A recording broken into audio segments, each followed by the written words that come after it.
So now I got to pay him $6,000. I only made $5,000, so I got dicked because they said there's rules. You can't do this stuff. You can't just grab a guy's players you've had for every year. There's rules. You're not following. The third time, my grandpa summoned me and just said, "Hey," he freaking sat me down and looked me dead in the eye and says, "Listen, Alonzo, stop, So stop." you literally got caught 3 times doing Yeah. it, even after getting warned. The Okay. third time, he just says, "Stop. I can't help control what happens after this. Stop." And I really never thought I was going to get killed over it or nothing like that. I don't. Stupid. I still to this day though, I don't think they would have killed me over that trivial amount of money or disrespect. But if I would have continued, sure. But Yeah. but really, they don't like to kill people in Detroit. They don't like to whack a guy. They don't want to cause no investigation. They don't want any attention. Especially it's family. It's more of the disrespect thing than anything. And I learned now after those incidents, Tony kind of have a love-hate relationship with me because he knew I was crazy as a mother effer to do that and not actually care about repercussions. He knew I didn't care about anything. I was known for smashing fools, hitting guys with crowbars who owed money, just breaking legs. That's the kind of guy I was.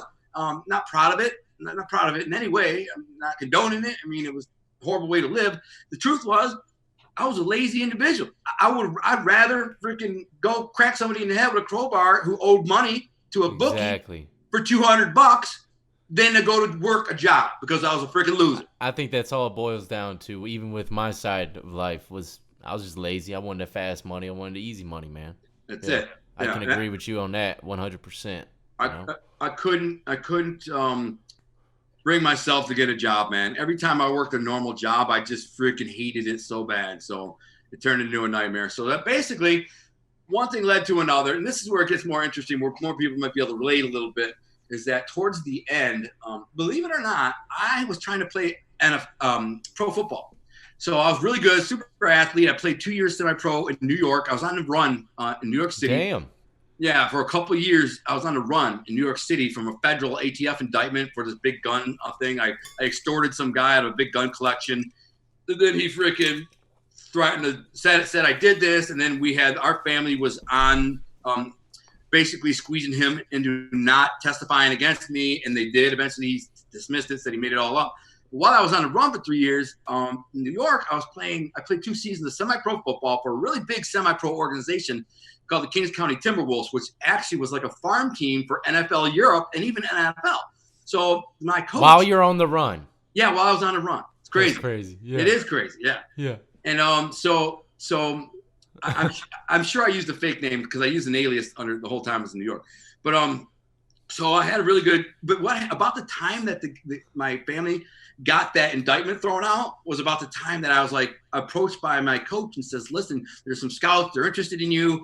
There's an agent who's interested in you." And I sit down with them in All-Star Cafe, New York City, and they're like, "Listen, you could make the NFL. And so if you had to try out somewhere, like if you wanted to try out, where would you like to start?" And I'm like, "Dude, Detroit. I'm from Detroit. I would love that." Like, all right, I'm gonna arrange that. I'm arrange the tryout. What happened was I ended up breaking my ankle before the tryout, a couple weeks before the tryout. Playing catch with the neighborhood kids in the neighborhood, throwing football, playing catch. I told them I didn't want to. I had loafers on. They're like, come on. All right. So I jump Did you have the pennies? Did you have the penny loafers? No, I just had some rock boards or some boots on. I ended up rolling my ankle, snapping it. And what that did was spiral into effect, a downward spiral of opiate addiction and depression because I couldn't, like my dream was gone. Like to play in the NFL was so close, and poof, gone forever. I'm 26 years old. I'm not getting it back. Broke my ankle. I had to try. It's over. By the time I heal up, I'll be 27, 28. There's no way. It's over. So, pain pills and I just bought my second house, had a big house, nice house, not a huge house, a couple $100,000 house. But back then, this is early 2000s, $200,000 house was a nice house. And I had garage full of toys, jet skis, four-wheelers, snowmobiles, motorcycles. I had every toy because I kind of bought and sold toys too for extra side cash. I even had a really good job, bro. I got this job the 2 years before I got locked up as a sales rep for this big home improvement company, huge one. And I just worked like a couple hours a day. They give me leads and I go close these deals. And I was making about $100,000 to $120,000 a year. Take home because I was 1099. So $120,000 a year is still a lot of money to take home. It's like $170 on the books. Plus, I'm hustling. I'm in the streets collecting, hustling, selling dope, scamming, robbing, anything I can do to make money. So it was all this freaking money. Nobody really knew I was like out there, you know, and of course that leads to heroin. So now I'm freaking banging heroin, you know, $200 a day of heroin. And then in the end, it got so bad that, you know, I couldn't keep up with my bills and my lifestyle and his house and these toys. Even my girlfriend, who I've been with for 13 years, didn't even know what was up. She knew something was up because I wasn't in the gym as much. I wasn't eating as much. I was sleeping a lot. She's something, but nobody knew I was freaking banging out. So I had to make money and make it fast, bro. So I started doing crime that normally my uncle wouldn't approve. And that included robbing banks, extorting freaking civilian like store owners and stuff that normally usually will only extort the Chaldeans, the Arabs who run a numbers racket or a sports book out of their liquor store, and then we extort them. You want to run a numbers racket out of here? Fine. You got to pay us $500 a week, you know, whatever. Otherwise, you come in here with a bat and trash the place once a month. Anyway, so I started doing crazy stuff, man. This stuff, off the record stuff, you know. And then I, like my uncle, normally I do stuff where I didn't want my uncle involved in it because then I had to pay him. Next thing you know, I'm asking him I need work, I need more stuff. And he's looking at me going, "That's the first time in your life you're ever coming to me for work. Because normally you try to hide everything from me, so I don't gotta kick up." So long and short, we start robbing dope dealers, we start robbing pimps, and it's one of the things that I as a criminal, I'm not gonna say I enjoyed crime, but I did find a little bit of pleasure from robbing pimps and dope dealers, and it was actually a funny story how that started. Was Charlie Batch, the quarterback for the Lions.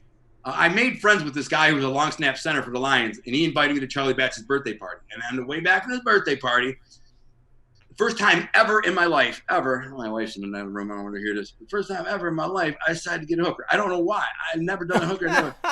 So I just said, I'm going to go for it. So I'm going to go for it. Go for it, right? So I go through the motions. I get this pimp. I tell him, bring in 2 girls, yada, yada, yada. And I could just see, they're all scumbags. I'm not going to do it. So I thought, I left. I said, hold on, I'm going to go get some more money so we can have more money to hang out. And I left and just left them. I never hooked up with the girls or dude. But I remember thinking to myself, man, I got this dude in the room and hookers and all I got to do is whip out a mag, zip tie him, I get the money. How much? They got to have some money on them. So I started doing that. I started robbing pimps just like that. I said, bring me a couple of girls, come to the hotel, $20 for a 3-hour hotel. Then I get them in a room, bust the mag out on them, freaking get them on the floor, run their money. Strippers in the strip clubs on 8 Mile. I'm like, tell me when a high roller comes in with a bunch of money, and me and my boys will come Peter roll. And my uncle didn't condone that. And when he found out Johnny shot a few of these guys, then he's like, man, you guys are out of control, man. Like, we can't protect you. You get in trouble, usually the family will get lawyers and have the judges help you and, okay, what up? He's like, all right, we can't help you. So you're on your own. So next thing you know, I go on a freaking straight up crime spree, Josh. I mean, I go on a flat out. I rob bank, armed robbery, rob some banks, armed robberies. I'm just out there, and here's the reason why. And maybe you can empathize. Have you ever been to the point where you just don't care anymore about your life? Yep. When you get to that point, it doesn't matter what you do. I wasn't out to hurt nobody. I wasn't hurting anybody. But I'd stick a pistol in somebody's face and say, give me the money. Yeah. Which is still hurting them, which is bad to do. But, I mean, I never physically hurt anyone, not one person. Beating somebody's ass who owed money to a bookie, that's one thing. Because you had that coming. You've been hiding money. Yeah, innocent bystander or something. Yeah, you don't get I've never hurt anyone innocent. Yeah. So anyway, I went on this crime spree. I ended up robbing a bank. I got in a high-speed chase. And in the high-speed chase, I freaking lost them like 3-4 times, man. I just robbed the bank. Got $200,000 in a duffel bag and a pistol, right? Crashed my Denali into a freaking house, get out, run with the money, got the pistol, take somebody's car at gunpoint, which is carjacking. I feel really bad about that. Scared the hell out. I went a mile and the car ran out of gas. So this is in the hood, brother. This is in Detroit, bro, in like the worst ghetto in Detroit. One of the worst red. White boy walking down the street with a freaking 40 cal Glock in one hand and a bag in the other hand, just running down the street like Saturday afternoon. Yeah, that's crazy as shit. Yeah, I'd get out my car. I'd be like, go ahead, dog. Yeah, well, I was out of control. I mean, you saw people locking their doors and crap. Then they like looked out and they heard a car crash and they see me jump up. They're like, oh crap, nothing good is coming from that. Slamming the door. I heard. Yeah. They end up getting me because they had a tracking device on the money, right? And so on the money? In the bag. I never, dude, they were on me within freaking like 90 seconds of me robbing the bank.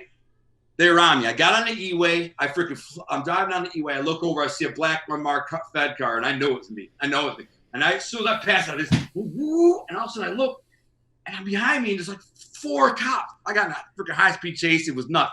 I blew a freaking red light doing 100 down the street across Beaconsfield, and then on the Kelly when I'm in Detroit.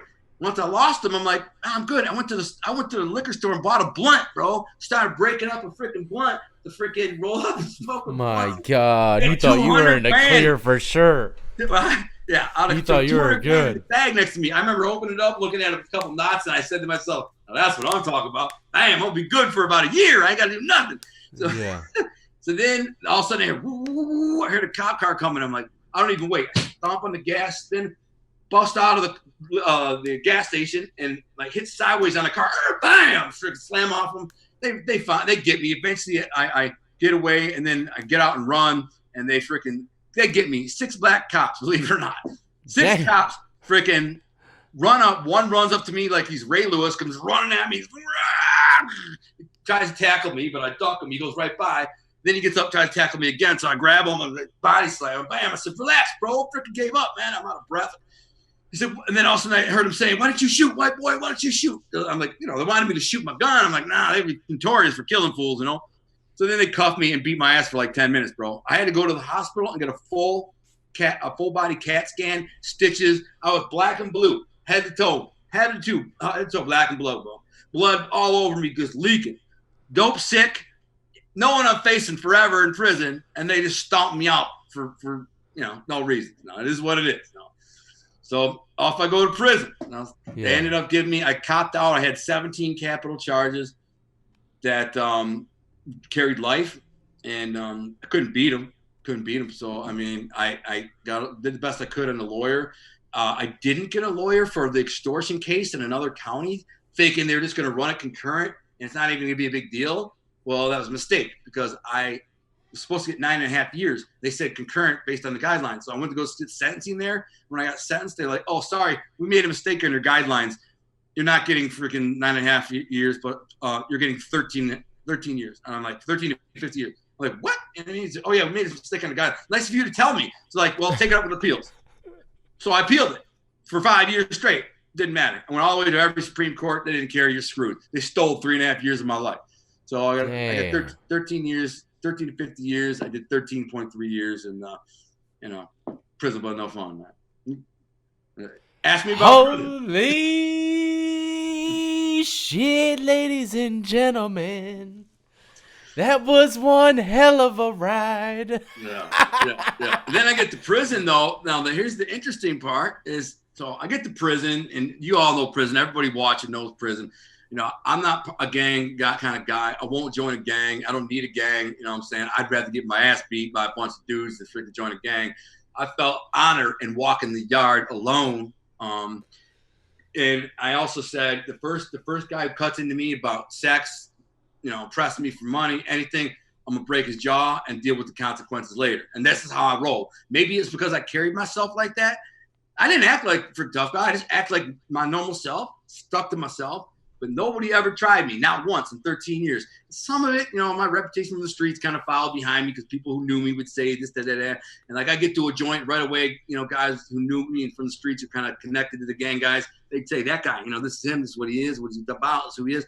And then those head gang guys would kind of go tell their guys, stay, leave that guy alone, man.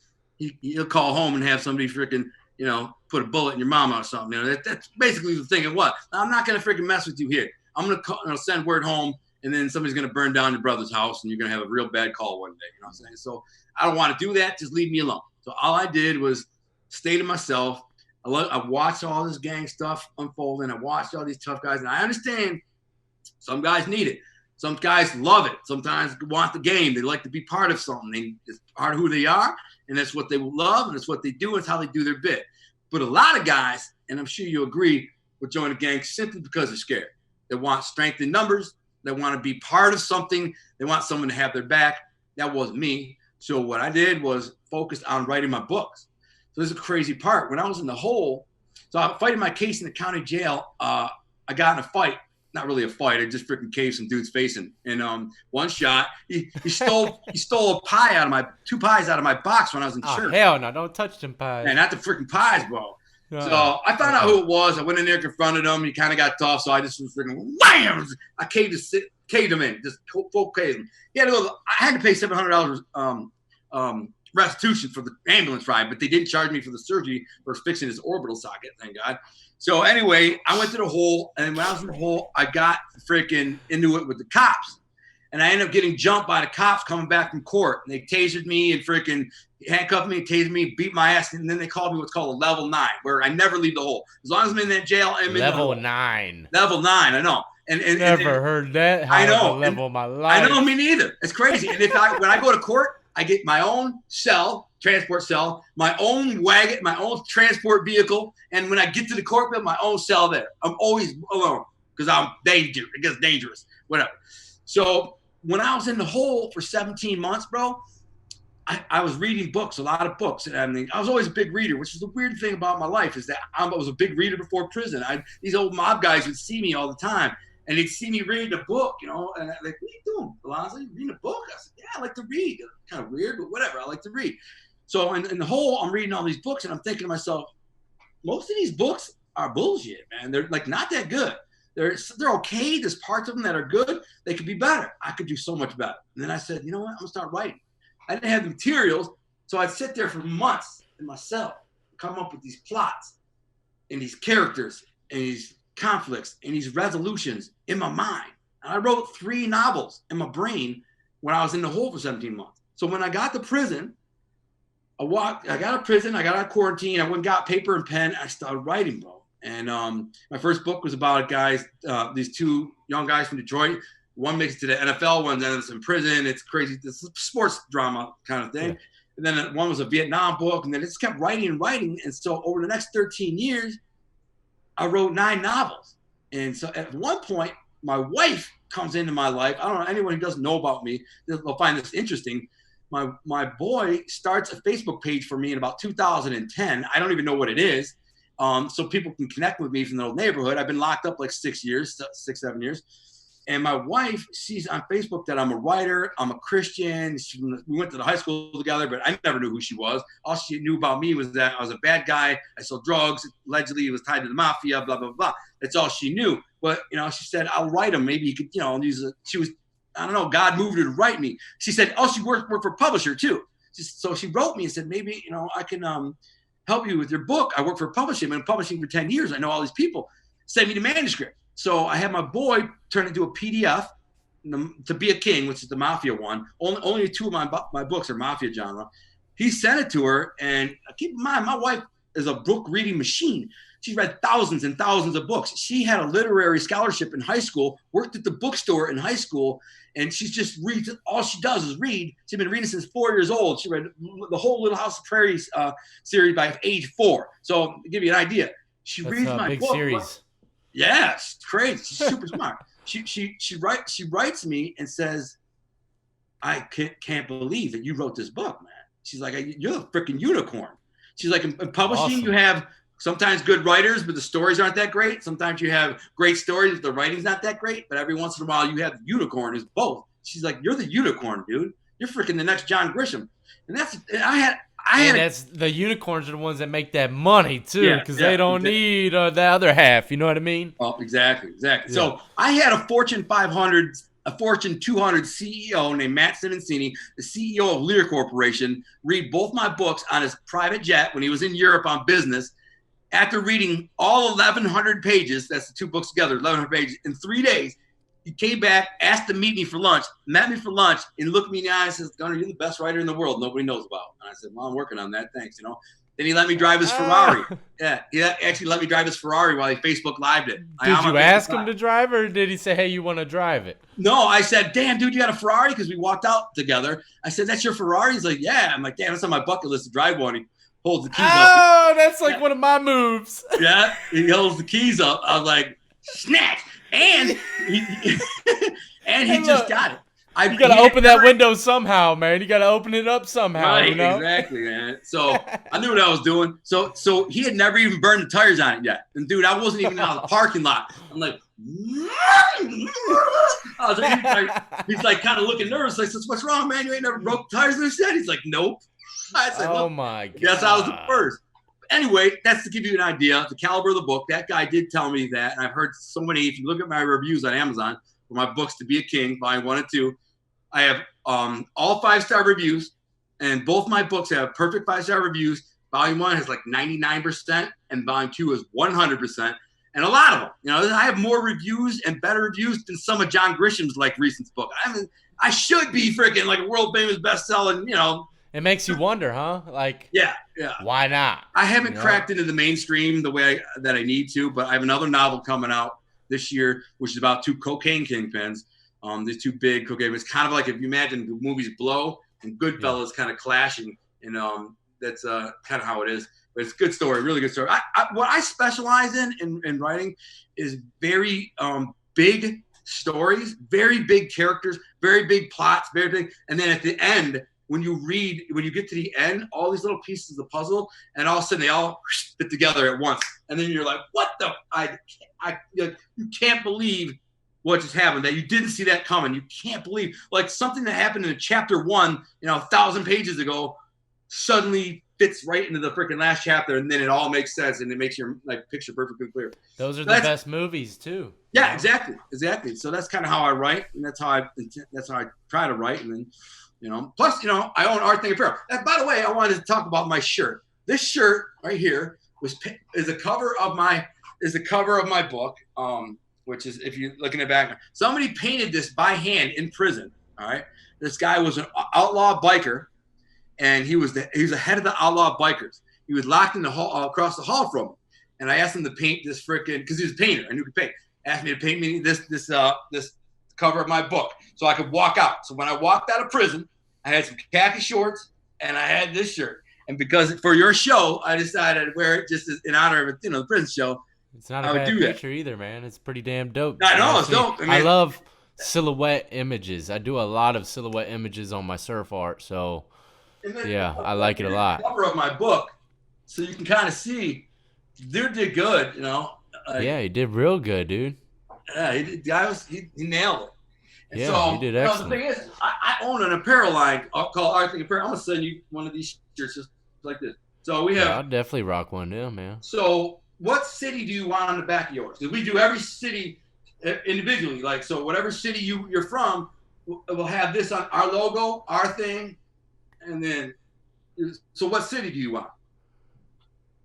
Just send me one. Just send me one like that with Detroit. Okay. All right. Yeah. Makes it easier. I have that. I rock the D hats all the time anyway. Hopefully. Oh, yeah, it's perfect. Yeah, this thing getting scuffed up. I see that. Yeah. I'll hook you up. I'll throw you a couple shirts and stuff. I even got an Art Thing hat. Art Thing hat. I'll send you. I like to use the D as for death, but we all know it's Detroit. Right. Well, I'll hook you up. So I mean, a lot of people don't know that, but I own Art Thing Apparel, and what a lot of people don't know, and you may not even know, Josh, is that you heard the term La Cosa Nostra?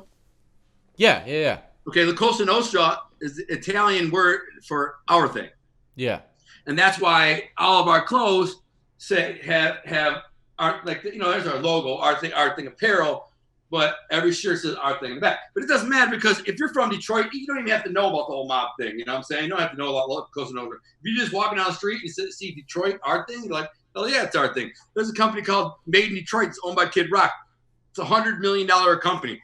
Same premise, made in Detroit, taking pride in where you're from. So that's that. Hey, I've been hearing, not to jump ship, but while it's in my head, man, I don't know if you've been keeping up with it or not. Do you keep up with any of the mob news or anything like that? That's a little bit. One of my really good friends, one of my best friends, is Scott Bernstein, who is the world's foremost like Mafia expert. So we talk on the phone like almost every day. So it's my boy. He keeps me up to news. What do you talk like what happened? I've been here. I read a few articles the other day that a lot of mob bosses over there in the motherland have been getting released behind everything going on, man. That's true. Pretty wild. Actually, even over here in the States, a lot of mob bosses have been getting out. Well, because they got money to pay the right people, bro. Exactly. But still, you know, It's dirty. see, a lot of people think the mob is dead. Yeah, Mafia is silly. dead. That's silly. It's not, man. No, It's that mob's not going nowhere. No, it's not. But I'll tell you this. One thing that I don't know too much about it. I've done read a little bit here and there, but what I've seen throughout organizations throughout time, like in history and just reading about them, it seems like the mob and mafia, from the Italian side of things, tend to learn from their mistakes and do shit even better. Oh yeah, the next way around. Dude, you're 100% right. So back in the 90s and 80s and 90s, like the John Gotti era, and like all the violence and the gas pipe Casso and the killing, they learned from all that, all the media limelight stuff, and they brought reinforcements in from Sicily, recruits. They changed, went back to the old rules. You rat, we kill your family. That's it. They learn and evolve. Detroit, bro. If I told you about Detroit, man, you wouldn't believe it. Jack Toko's father laid down an edict and said, if you want to become a made man in Detroit, you have to have a business degree. That's real. And people don't believe that, but it's a true thing. So all the made capos, except a couple of them, went to school, business degrees. And so Jack Toko ran his family for 39 years, only went to prison for 2. He got convicted of being Rico, being the boss of the Detroit Mafia, controlling all the rackets for 39 years, and he only went to prison for 2 years. How did he do that? He had the judge. We all know he had the judge. He bribed the judge. He had a judge in pockets. No argument. We all know it. So here's a guy who ran his family for 39 years, only went to prison for 2. When he died, the FBI estimated his net worth at about $100 million. And they also estimated that he had up to 100 businesses from New England to L.A.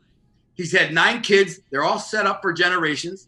You know what I'm saying? He quietly ran his show. He had the media in his pocket, the news in his pocket, all the local mayors and politicians in his pocket, judges. He built churches. He built monuments. He built all these things for the community. He donated money. He did it right. And boom, the guy lived a freaking life like a boss.